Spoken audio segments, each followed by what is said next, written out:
First off, we need to know about that statement Russ put out on Instagram. Yeah. And then after that, kind of just go into the Clippers and just this series as a whole for them. Yeah. Well, if you didn't know, Russ put out a statement, I think on his Instagram story, and he was basically saying, the season didn't go as predicted, and, that he hopes that he can be in whatever position he's in next season, that he hopes that he can help a team to win a championship. So I assume that he'll be back in the Clippers. Winning a championship, I don't think so. I'm going to be honest, and it's really sad. I'm very downcast right now. But that being said, this is not on Russ. I'm telling you right now, this is not on Russ. This is on coaching. Okay, I'm blaming Tyronn Lue. Okay, he's one of the better coaches, but this is on him. And I think because if you put Russ into the game, you have to give him the ball. You cannot allow him just to stand in the corner for like a catch and shoot three. That's not what he does. And so that's what he was doing in the entire Game 5 and Game 6. He was standing in the corner for threes or on the wing for threes. If you don't give Russ the ball when he's in the game, there's no reason why he's in the game. You might as well put in Bones Highland if you want three-point shooting. You might as well put in Brandon Boston. You can put in anyone, Coffee, whoever it might be. Don't put in Russ if you want three-point shooting. He's going to affect the game on defense, one, and he's going to affect the game when the ball is in his hands.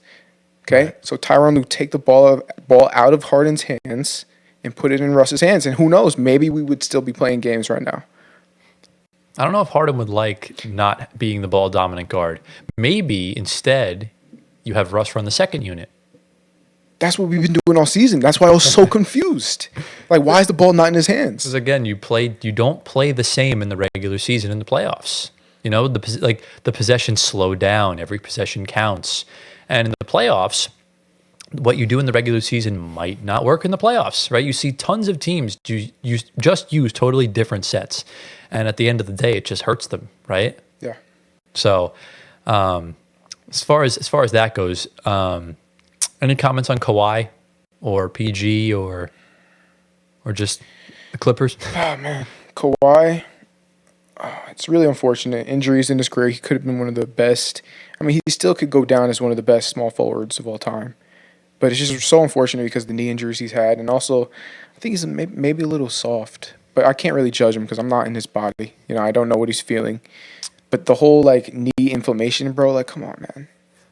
I could understand it because it's just you never see lockdown defenders like that be soft. Yeah. And Kawhi's all time. Yeah. I understand he misses a lot of time, but when you're dealing with the knee inflammation, this is a guy who's torn his ACL twice, I think once. Once his meniscus, his ACL once and his meniscus once. Yeah. He's got issues everywhere, obviously. Yeah.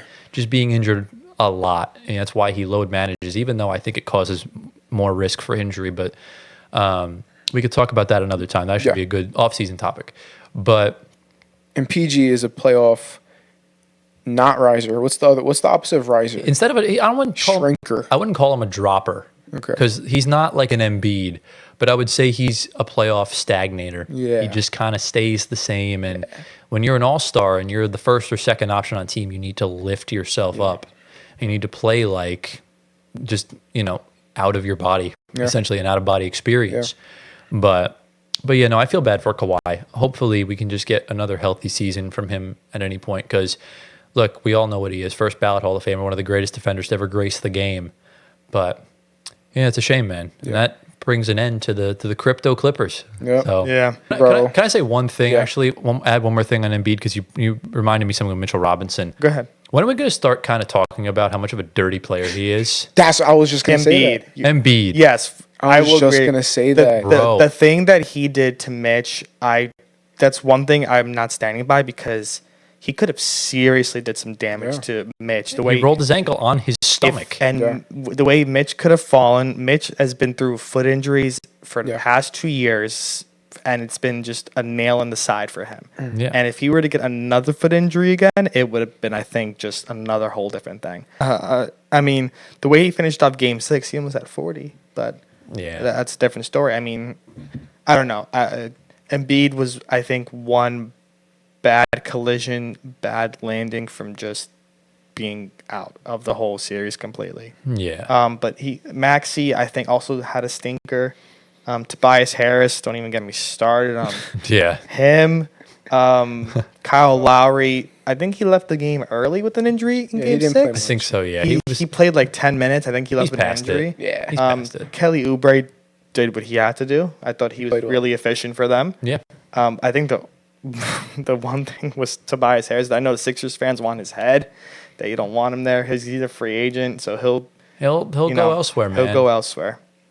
But I think it's going to go back next year to Maxey and Embiid again. We'll see. I think they build the team around Maxey. They have to. Maybe have to get rid of. I won't, not get rid, but just like move on. I from also Joel. won't throw out a possible Jimmy return. to Philly. He is not leaving Miami. That's not happening. I don't know. No, they're going to try and recruit Embiid. Oh, Miami. Yeah. Notice Bam's starting to shoot the ball. Maybe Yeah. they pull a cat and move him to power forward. Ah, that'll be So, interesting. but that's a conversation for another time. Yeah, This that's segment's an gone on off-season for over half an convo. hour. Yeah. So, do you have anything else on the Magic's Magic end? Yeah, well, for the Magic, I think their future's bright. I think, like you were saying, Anthony, they need veteran leadership. I think that's number one for them this offseason. Whoever it might be, they need someone that's going to drive the boat, someone that's going to steer that ship, you know, in the right direction.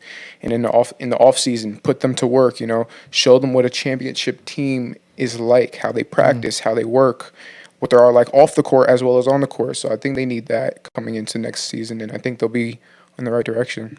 Yeah, I'm in the same boat with you there. Yeah. This was definitely a good feel out year for them, kind of, being thrown right into the Lions' den, 5th seed against Donovan Mitchell and the Cavs. They did very well, and they'll be back. Yeah. It's going to be a long 6 months without the song, but at least we got to hear it 3 times in the playoffs. So And Paolo's legit. Paolo's legit. We found out. Playoff riser. Franz Wagner did concern me a little bit tonight. Franz or was- today. Franz He was 1 had- of 15, one of the most inefficient Game 7s in league history. Yeah. He passed didn't Devin show Booker, up. man. Right. We know how good Franz is. Right. We know you're guarded totally differently in the playoffs. So it's just his opportunity now to just, bounce back. Right. Yeah. Get better. Put his head down. Exactly. Exactly. And we'll see what the Magic do. They'll have like a mid-round pick, I think, this year. Yeah. So, yeah, I think Jamal Mosley's got a good squad cooking up, and we'll see who they add. And really, they can add anyone. I of genuinely course. have no idea who it would be. But Clay seems like the most likely name. We'll see if the Warriors are still attached to him. Yeah. So